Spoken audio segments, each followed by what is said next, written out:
అది కాదు ఇప్పుడు మీకు బస్ ఫ్రీ పెట్టిండు, నెలకు 6,000 మిగులుతున్నాయి. బస్సులో పని చేయాలా, బస్సు ఫ్రీలో తిరగాలన్నా? నువ్వు చెప్పు మరి ఎట్లా అంటే నువ్వు ఇళ్ళలో పని చేసుకుని బతుకుతా.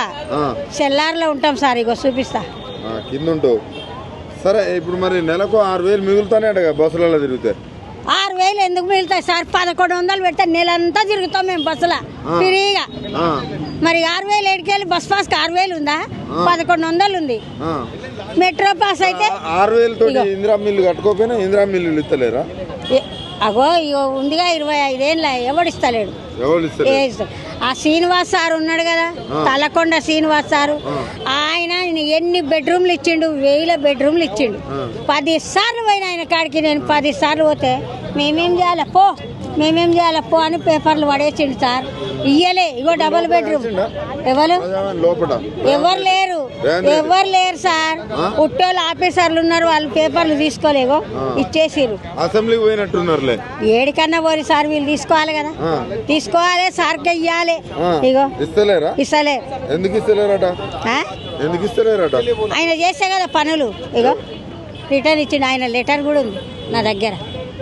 రేవంత్ రెడ్డి పనులు చేస్తలేడు. ఎవరే పాలన చేస్తలేరు సార్, వేస్ట్. తిరిగి వేస్ట్. వీడికి రావటం కూడా తప్పే. ఎందుకు ప్రజావానికి రావడం తప్పేందమ్మా? మీ అర్జీలు తీసుకొని మీ ప్రాబ్లమ్స్ సాల్వ్ చేస్తున్నారు కదా. ఏం సాల్వ్?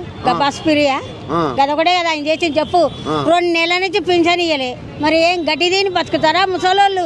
ఎవరు లేని దిక్కోళ్ళు ఏం తింటారు? నువ్వు చెప్పు. 4,000 పింఛన్ అన్నాడుగా, మనం అసలు పింఛన్ రావట్లేదు. 4,000 కాడికి పోయినావు. 2,000 సార్ అంటే 4,000 అంటున్నావు. 2,000 ఇస్తలేరు. పరిస్థితి కొంచెం దారుణంగానే ఉంది. అయితే దారుణంగా ఉంది. ఎవరిని గెలవనిస్తలేరు. ఆయన పోయి అసెంబ్లీలో కూర్చుంటే ఉన్న ఆఫీసర్లు ఏం పట్టించుకుంటారు. అది అసెంబ్లీ లేనప్పుడు ఎప్పుడన్నా వచ్చినావా మరి? 5 సార్లు వచ్చిన, ఇది 6వ సార్ సార్. ప్రజావానికి 6వ సారి. ఆయన కూడా పేపర్లు తీసుకుంటున్నారు, ఏ చెత్తలో పడేస్తారు. మరి పేపర్లు ఉంటే ఎక్కడ పోతుంది పని కాదా? ఇప్పుడు పేపర్ల వరకే ఆ పేపర్ తీసుకుంటారు, పడేస్తారు. మీ డిమాండ్ ఏంటి అసలు? మా డిమాండ్ ఏం లేదు సార్. ఇప్పుడు వైఎస్ఆర్ ఈయన కేసీఆర్ కొన్ని ఇండ్లు కట్టిండు సార్, కొందరికి ఇచ్చిర్రు, పుణ్యం ఇండ్లే ఇచ్చిర్రు.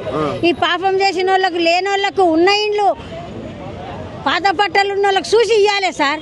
కుక్కలు ఎరుగుతున్నాయి, మనుషులు ఎరుగుతున్నారు ఆ ఇండ్ల. మరి అవి ఒట్టిగా పెట్టుకొని ఎందుకు ఉండాలి? అంటే డబుల్ బెడ్రూమ్ ఇల్లు కట్టి ఉన్నాయి, అవి మీకు అలర్ట్ చేస్తే అయిపోతుంది. బెడ్రూమ్లు ఉన్నాయి, సింగిల్ బెడ్రూమ్లు ఉన్నాయి, ఇందిరం ఇండ్లు ఉన్నాయి. ఏవి ఇస్తలేరు సార్, అన్ని తాళాలు ఉన్నాయి. అది నీకు అవసరం ఉంటే 4 ఇండ్లు అమ్ముకుంటావు, ఆయనకు అవసరం ఉంటే 5 ఇండ్లు అమ్ముకుంటారు. అంతే సార్, ఏం లేదు. పేదోళ్ళకి ఎవరికి ఇయ్యరు వాళ్ళు. పింఛన్ రావట్లేదు అంటున్నాను, నిజమేనా? 2 నెలలు సార్. ఇప్పుడు నేను అబద్ధం చెప్తానా? 2 నెలలు. 2 నెలల నుంచి రాకపోతే మరి ఎట్లా? బడ్జెట్ లేదు. ఆయన అప్పులు చేసిపోయిండు అంటుండు.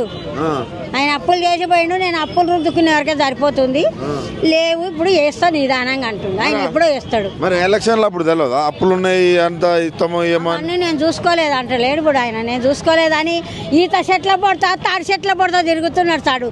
సీఎం అట్లా తిరుగుతాడా సార్? వచ్చిన పేపర్లు చూడాలి, ఉన్నది ఎంత లేనిది ఎంత. ఉన్న వాళ్ళకి ఇవ్వాలి, లేని వాళ్ళకి ఇవ్వమంటలేరు. ఉన్న వాళ్ళకే పట్టలు ఉన్న వాళ్ళకి మరి ఇవ్వాలి కదా సార్. గవర్నర్కి ఏదో మిషన్ కొనిచ్చిండు, తాడి చెట్ల పోయిందంటే గవర్నర్కి ఏదో మిషన్లు కొనిచ్చిండు. వాళ్ళకు రోడ్ ఎమ్మటి పార్కులు కట్టారు కదా సార్. ఆ పార్కులలో ఈత చెట్లు, తాటి చెట్లు పెడతా జాగలు. వాళ్ళు 5 ఎకరాలు అడిగిరట. 5 ఎకరాలు నేను ఎడకెళ్ళి తెచ్చాను, రోడ్లో పడితే చెట్లు నాటిస్తా, ఈదులు గీసుకోండి అని వాళ్ళకి చెప్పిండు. నేను టీవీలో చూసిన సార్. గదేనా పద్ధతి? లేని వాళ్ళని పట్టించుకోవాలి సార్.